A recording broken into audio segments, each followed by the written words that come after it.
Dahlia tubers come in all sizes.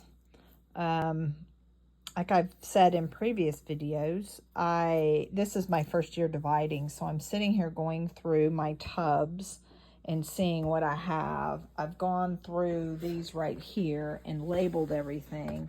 I still have all these bags and tubs.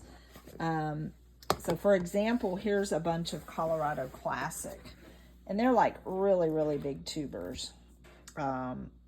You know, they've got the eyes, the neck, and then the body. So a lot of really big ones. Every once in a while, there was like this little guy that was kind of small, but they were pretty much a big tuber producer.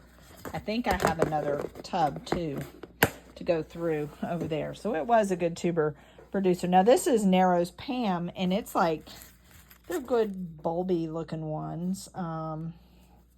And then I've got some like this, just being, you know, a beginner dividing, I was afraid to cut off those, but that should be good. But then you get teeny tiny ones like this.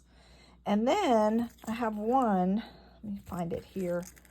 I pulled it out and I'm like, oh, this is kind of like shrivelly, but look,